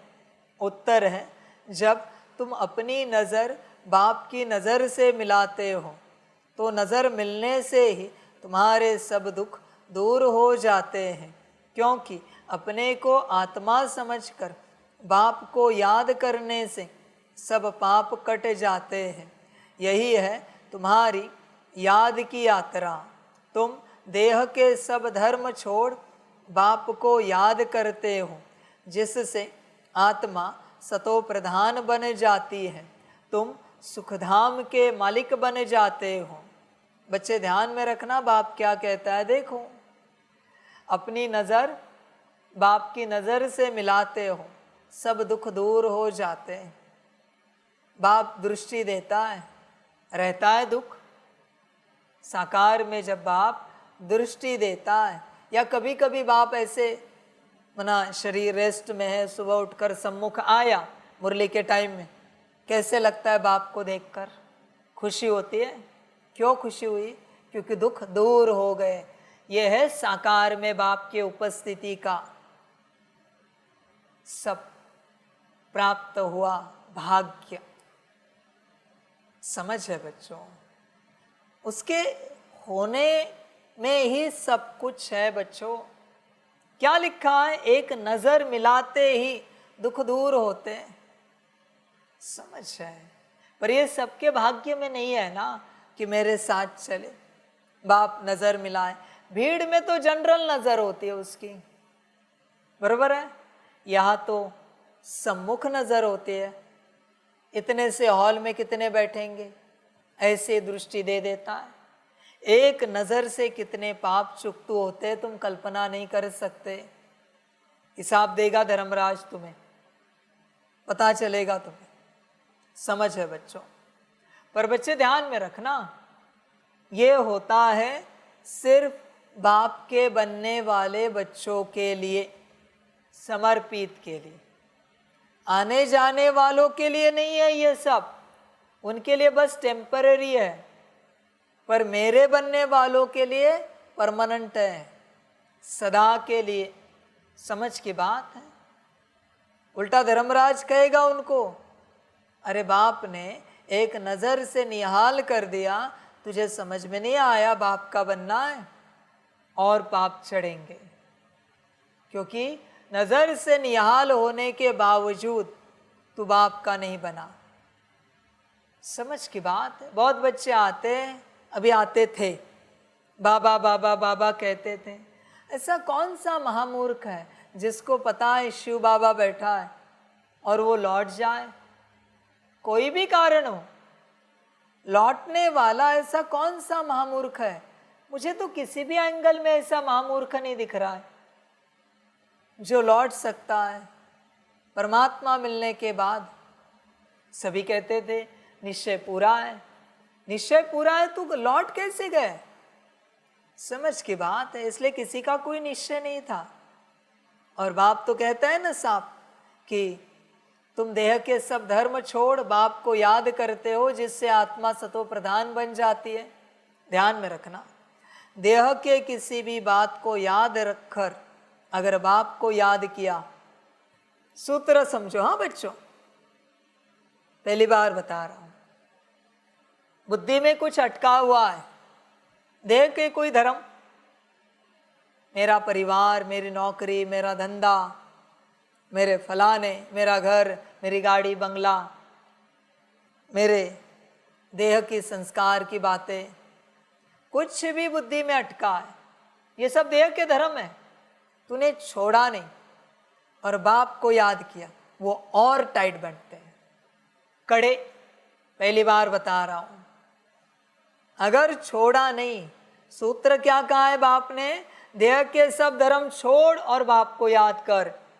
देह के धर्मों को पकड़ के अगर बाप को याद किया, वो तुझे और टाइट पकड़ेंगे, परिवार और कस के पकड़ेगा, नौकरी और टाइट पकड़ेगी, बिजनेस फंसा के रखेगा, घर लटकाएगा, गाड़ी फंसाएगी, जमीन जायदाद अटकाएगी।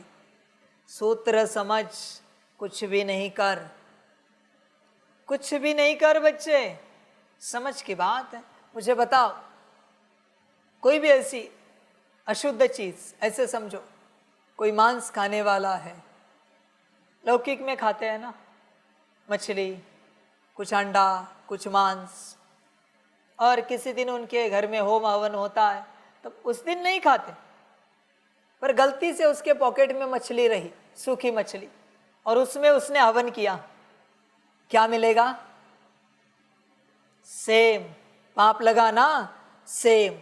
तेरे बुद्धि में मछली रही, अंडा रहा, मांस रहा, देह के धर्म रहे, और तूने परमात्मा को याद किया, पाप चढ़ गया। इसलिए विधि विधान को समझ बच्चे, गफलत ना कर बच्चे, गफलत नहीं कर। बाप के विधि विधान को समझ, और नहीं समझ सकता तो कुछ ना कर, शांत बैठ, नुकसान तो मत कर अपना, नुकसान मत कर बच्चे।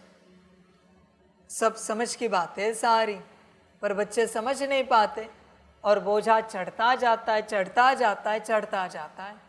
अभी चुकतू कहाँ से करोगे?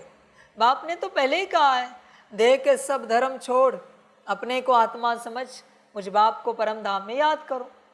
पहले ही कहा हुआ है। तू ये सब करने के लिए राजी नहीं और सीधा याद कर रहा है। समझ की बात है। इसलिए बहुतों पर बोझा चढ़ा हुआ है इन्हीं बातों का, उन्हें पता भी नहीं है। इसलिए जब तक स्वच्छ नहीं हो, शुद्ध नहीं हो, याद नहीं करना, बोझ चढ़ेगा, पाप लगेगा।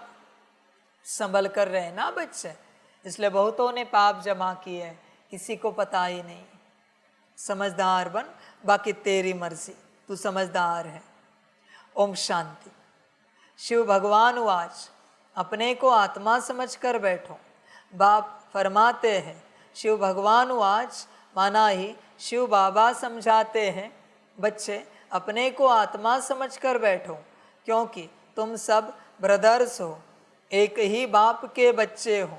एक ही बाप से वर्षा लेना है, हूबहू जैसे 5000 वर्ष पहले बाप से वर्षा लिया था।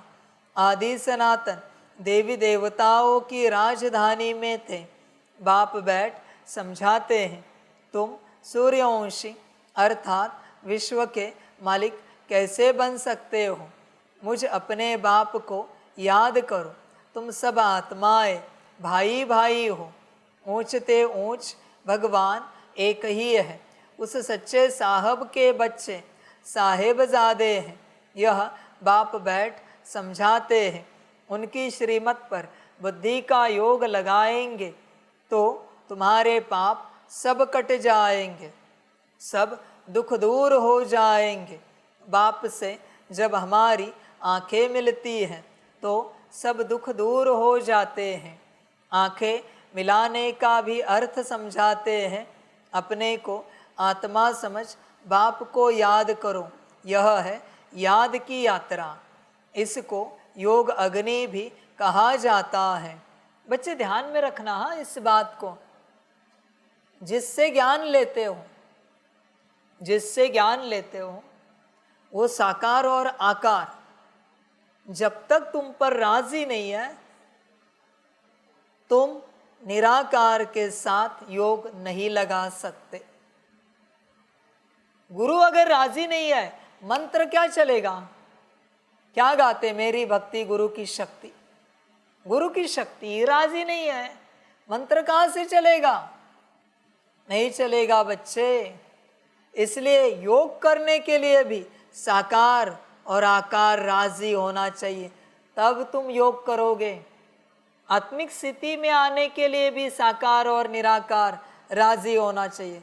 जो बच्चे यहाँ से मुझसे ज्ञान सुन रहे हैं, जब तक मैं साकार उन पर राजी नहीं हूँ, तुम मेरे ज्ञान को धारणा में ला ही नहीं सकते। मैं चैलेंज करता हूँ। ज्ञान मेरा है, मेरा ज्ञान मेरे मर्जी के बिगैर किसी के धारणा में नहीं आ सकता, कोई कितना भी प्रयास करे। आत्मिक स्थिति की विधिया मेरी है। जब तक मेरी मर्जी नहीं है, तुम आत्मिक स्थिति में आ ही नहीं सकते। इसलिए बच्चे साकार में गुरु चाहिए। गुरु के मर्जी के बिगैर मंत्र नहीं चलता, कार्य नहीं होता। बहुतों को लगता है बाप से विधि तो सीख ली, सब ऑनलाइन तो अवेलेबल है, पर मर्जी नहीं है भाई मेरी। मर्जी मेरी जो मेरे सम्मुख बैठे उन्हीं पर है, बाकी कितना भी प्रयास करे मर्जी नहीं है। मैं जानता हूँ बहुत बच्चे मुरली सुनते हैं, पर धारणा में कुछ नहीं आएगा। कितनी भी कोशिश करो तुम्हें सब समझ में आएगा, ये सही है, ये सही है, ये सही है, पर तुम धारण कुछ नहीं कर पाओगे। धारण जिसका ज्ञान है वो जब शक्ति देता है हो जाएगा। जा होना ही चाहिए। जब तक वो शक्ति नहीं देता, मर्जी नहीं देता, तुम धारणा में ज्ञान को नहीं ला सकते। इम्पॉसिबल है बच्चे, समझ की बात है। एक्सपेरिमेंट करना है सिंपल। एक छोटे से स्कूल के टीचर को कहो एक बच्चे पर मर्जी नहीं रखो और ABCD सिखाओ। उसको ABCD आई ना तो मैं हार गया बच्चे। वो कितना भी सिखाए ऐसे ये निकालना, इसको आएगा ही नहीं, क्योंकि ऊर्जा मर्जी से ट्रांसफर होती है और उसी ऊर्जा से ए आता है। ज्ञान बताने से नहीं आता बच्चे, दिखाने से नहीं आता, ऊर्जा से आता है। जब मर्जी होती है तब ऊर्जा ट्रांसफर होती है, और ऊर्जा ट्रांसफर होने के बाद तुम्हें सब आ जाता है। जो पुराने गुरुकुल में दिखाते थे, वो पढ़ते हो ना शास्त्रों में बताते हैं कि गुरु ने 12 साल कहा शांत रहो, बस 12 साल हो गए, माथे पर हाथ रखा, जाओ तुम्हें सब आ गया, और आ गया ज्ञान। गुरु ने एक अक्षर भी नहीं बोला। ऊर्जा होती है बच्चे, वो ज्ञान तो ऊर्जा है बच्चे। इसलिए क्या होता है, बिना जिसका ज्ञान है ना, बिना उसके मर्जी के तुम ज्ञान को धारण नहीं कर सकते, इम्पॉसिबल है। वरना वो ज्ञान तुम्हारा नुकसान करेगा, बहुत नुकसान होगा बच्चों उस ज्ञान से, क्योंकि तुम विपरीत ही उठाओगे उसे। श्रीमत लगती है, उसी को श्रीमत कहा जाता है। समझ की बात है। इसलिए एटलीस्ट एक संस्कार धारण रखो कि जो ज्ञान दे रहा है उसकी मर्जी हो, क्योंकि जब तक उसकी मर्जी नहीं है तुम कुछ नहीं सीख सकते, कुछ नहीं सीख सकते। कितनी भी कोशिश करो, कितना भी प्रयास करो, मर्जी लगती है। मर्जी के बिगर नहीं होता बच्चे, कुछ भी नहीं सीख सकते, इम्पॉसिबल है। मर्जी माना कॉर्ड कनेक्ट और ऊर्जा ट्रांसफर। समझ है बच्चे? इतने ऋषि मुनियों के शास्त्र है, मंत्र है, पाठ है, कोई उनके जैसा बन पाया है? क्यों? क्योंकि उनकी मर्जी नहीं है। उन्होंने लिखावट के रूप में तो दे दिया सबको, पर उनकी मर्जी नहीं है सब पर। समझ की बात है। मर्जी के बिगर कुछ नहीं होता बच्चे। यहाँ पर सारा संसार ऐसे ही चलता है बच्चे, सारा संसार। जिस लौकिक पिता की अपने लौकिक बेटे पर मर्जी हो जाती है, वो बेटा पिता की तरह ही उसका घर बार संभालता है। जिस लौकिक में माँ की मर्जी अपनी बेटी पर होती है, माँ बहुत अच्छे ससुराल में सेवा करती है, बेटी बहुत अच्छे से ससुराल में सेवा करती है, क्योंकि माँ की मर्जी है ना बच्चे। मर्जी हर रिश्ते में लगती है। जब तक मर्जी नहीं है ऊर्जा ट्रांसफर नहीं होगी और कुछ नहीं आएगा। जिस माता पिता की अपने बच्चों पर मर्जी है वो बच्चे कभी नहीं बिगड़ते। ध्यान में रखना, उनको बिगड़ाने वाली कितनी भी बातें आए वो नहीं बिगड़ सकते। माता पिता की मर्जी है बच्चों पर। जिन बच्चों की अपने माता पिता पर मर्जी है, मना राजी है उनके वचन से, वो बच्चे अपने माता पिता को कभी नहीं छोड़ते। सूत्र समझो, ये सारा खेल मर्जी से चलता है। मर्जी ही रिश्ता है। मर्जी नहीं है तो रिश्ता कहाँ से बनेगा? समझ की बात है बच्चे। मर्जी ही सब कुछ है। बहुतों को लगता है लिया ज्ञान सीख जाएंगे ऐसे। नहीं बच्चे, मुश्किल हो जाएगा। ऐसे नहीं सीखा जाता, ऐसे नहीं लिया जाता, और फिर ड्रामा होता है। मर्जी नहीं है गुरु द्रोणाचार्य जी की, और एकलव्य जी ने उनका स्टैचू बनाया और धनुर्धारिता सीख ली। ड्रामा ने अंगूठा ले लिया। मर्जी नहीं थी। मर्जी चाहिए बच्चे, मर्जी लगती है। बिना मर्जी के तुम कितना भी प्रयास करो, शायद तुम बन भी जाओगे, पर भाग्य अंगूठा छीन लेगा। संभल कर रहना।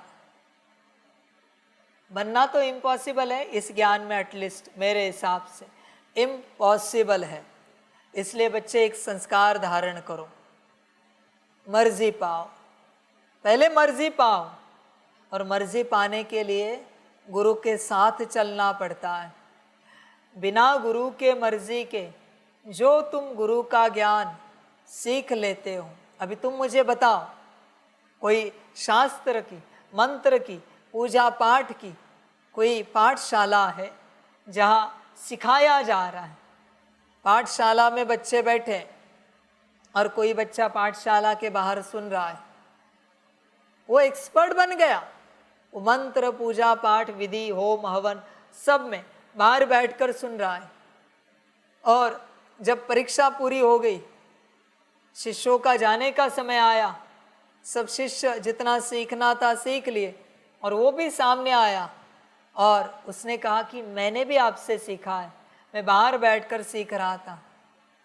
गुरु क्या कहता है? तुरंत वो अपने रुद्र स्वरूप में चला जाता है, कहता है आपने सीखा नहीं, आपने चुराया है, मेरा ज्ञान वापस करो। ये चोरी है, क्योंकि बिना मुझे बताए आप ज्ञान सुन रहे थे। मैंने दिया ना, उसी क्षण गुरु सारी ऊर्जा वापस ले लेता है। बल्कि ईमानदारी से बताया, इसलिए कहता है अगले साल अगले बैच में आ जाओ, मैं पढ़ाता हूं। बिना मर्जी के जो लिया जाता है उसे चोरी कहा जाता है। ध्यान में रखना बच्चे इस बात को, उसे चोरी कहते हैं। ऐसे ज्ञान नहीं लिया जाता, पाप लगता है। किसको दिखाओगे तुम कि हमने इनसे सीखा? वो टीचर कहेगा मैंने तो इनको नहीं सिखाया, और सर्टिफिकेट देने वाले कहेगा फिर आपने किससे सीखा? वो कहेगा मैं सर्टिफिकेट नहीं दे सकता, क्योंकि इनसे सीखा है और इन्होंने आज ही कहा तो मैं सर्टिफिकेट दे सकता हूँ, वरना मैं सर्टिफिकेट नहीं दे सकता। यही बात है, बिना साकार में गुरु के उपस्थिति के ज्ञान इस प्रकार से नहीं लिया जाता बच्चों, उसको चोरी कहते हैं। तू ही मुझे बता, तू किसी ज्ञान में एक्सपर्ट है और तेरा ज्ञान ऐसे ही कोई दीवार के पीछे से सुन रहा है, और उसने कहा मैंने आपसे सीखा, क्या कहेगा तू? शांत रहेगा? एक्सेप्ट करेगा? समझ है बच्चे, सिंपल बात है, मर्जी लगती है। इसलिए जब तक मर्जी नहीं है प्राप्ति नहीं होगी बच्चे। संभल कर रहो, एक एटलीस्ट एक संस्कार बना के रखो, जिससे ज्ञान लेना है उसकी मर्जी पाओ। ज्ञान शब्दों में नहीं है, ज्ञान उसकी ऊर्जा में है। उसकी मर्जी से उसकी ऊर्जा ट्रांसफर होती है। ऊर्जा ट्रांसफर हुई कि ज्ञान आ गया। ज्ञान आने में समय नहीं लगता। बहुतों को लगता है शब्दों से ज्ञान आता है, भ्रम है तुम्हारा। मर्जी से ज्ञान आता है, ऊर्जा से आता है। अच्छा, मीठे मीठे सिकिलदे बच्चों प्रति माता पिता बाप दादा का याद प्यार और गुड मॉर्निंग। रूहानी बाप की रूहानी बच्चों को नमस्ते। रूहानी बच्चों की रूहानी माता पिता बाप दादा को कदम गुना कदम दीदी कदम कदम कदम गुना याद प्यार गुड मॉर्निंग और नमस्ते नमस्ते नमस्ते। अच्छा, ओम शांति। बहुतों को ऐसे ही लगता है। अभी अपने सेंटर के जो टीचर्स हैं, वो टीचर की मर्जी नहीं है और वहाँ का स्टूडेंट ये वो सीखता जा रहा है, और अचानक से टीचर के सामने आया और कहा मैंने ये सीखा वो सीखा वो सीखा। टीचर भड़क जाती है, तुझे ये किसने कहा ये सब सीखने के लिए? राजी होंगे तुम? नहीं ना, तो बाप कैसे राजी हो? बात समाप्त, बात खत्म हो गई बच्चे। बाप राजी नहीं है। इसलिए जो ज्ञान देता है, जहाँ से ज्ञान निकला है उसकी मर्जी चाहिए। उसके बिगर तुम ज्ञान को धारण कर ही नहीं सकते। किया तो भी ड्रामा छीन लेगा।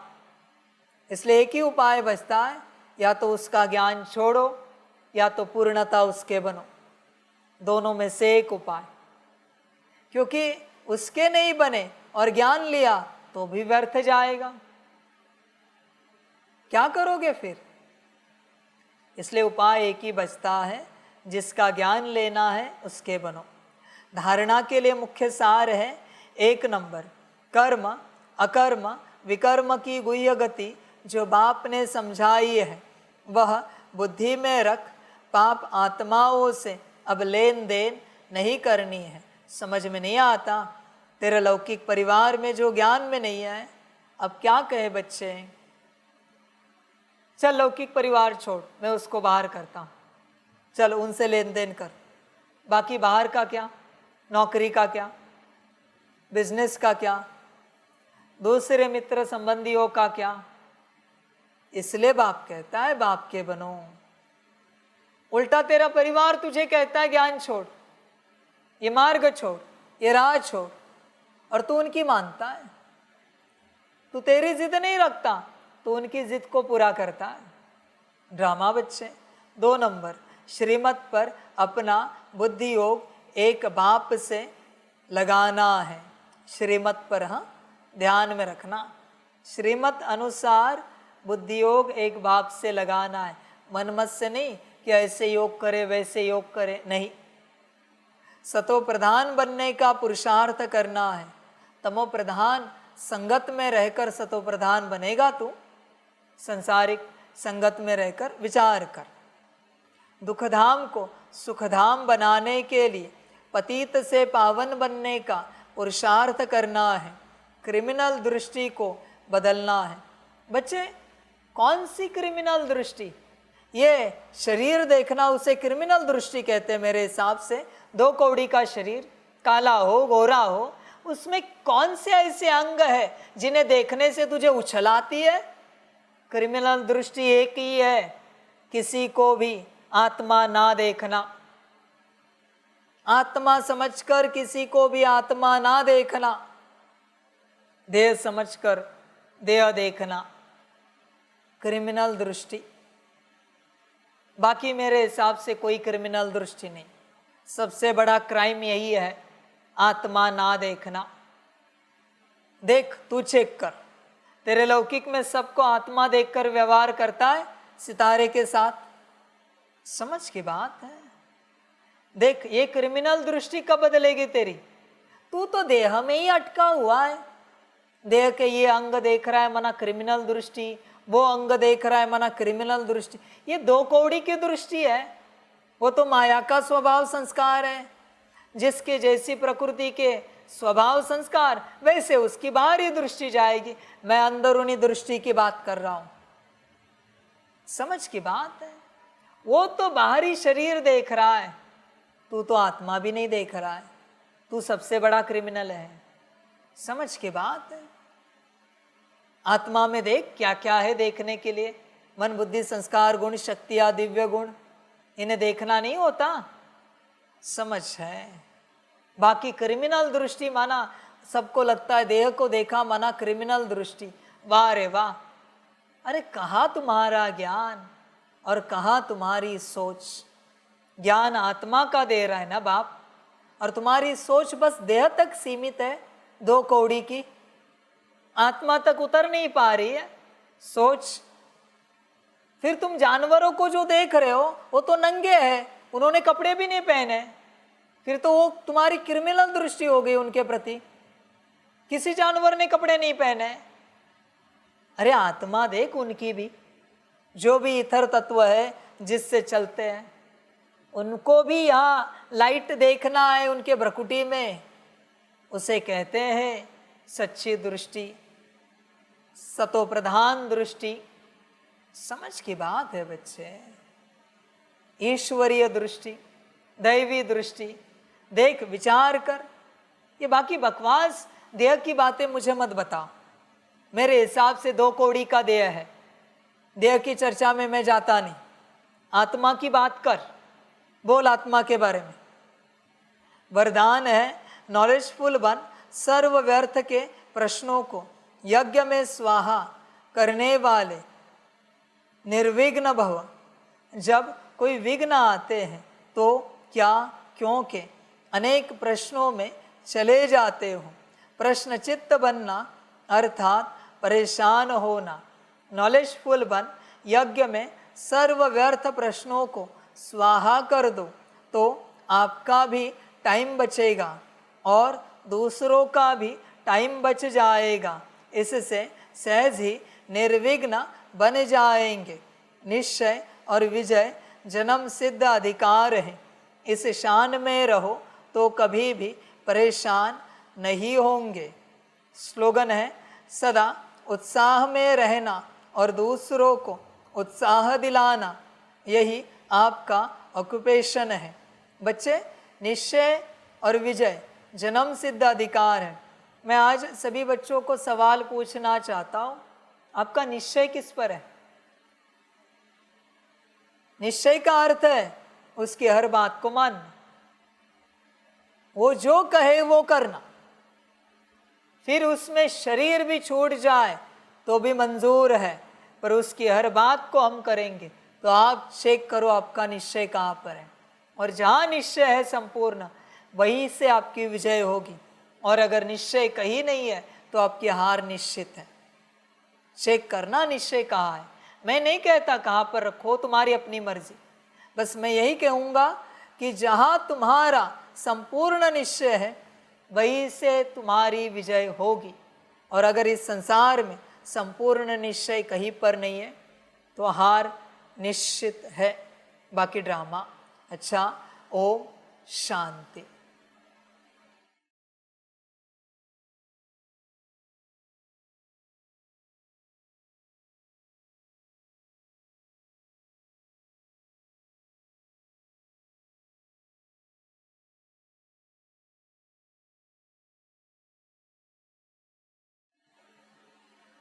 सभी बच्चों के लिए माता पिता, बाप दादा और शिव बाप की तरफ से टोली स्वीकार हो। बच्चे टोली खाओ और संपूर्ण निश्चय को चेक करो और विजयी हो जाओ। अच्छा, ओम शांति।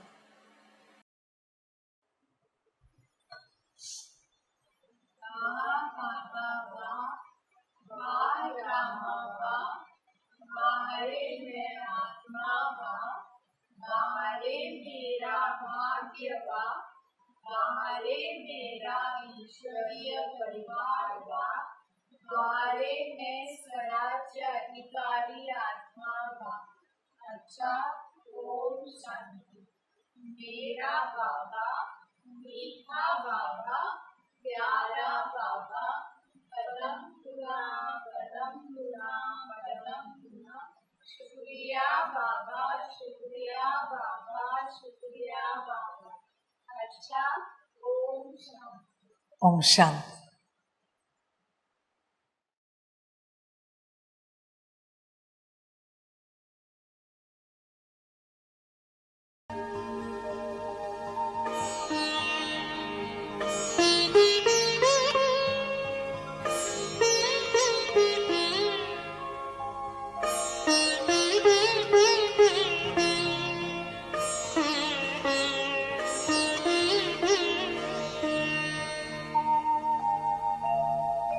खुश हो के गा रहा है अब ये जहान सारा, खुश हो के गा रहा है अब ये जहान सारा। अपना परम पिता शिव, अपना परम पिता शिव, कितना है प्यारा प्यारा। खुश हो के गा रहा है अब ये जहान सारा, खुश हो के गा रहा है अब ये जहान सारा।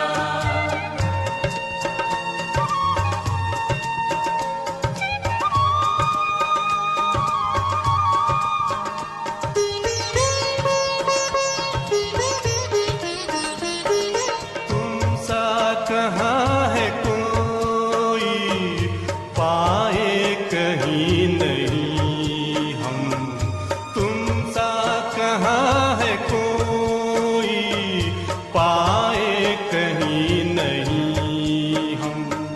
माया के तोड़ बंधन मन के मिटा दे जो गम, माया के तोड़ बंधन मन के मिटा दे जो गम। पाकर तुम्हें है चमका तकदीर का सितारा, खुश हो के गा रहा है अब ये जहान सारा, खुश हो के गा रहा है अब ये जहान सारा।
हो के गा रहा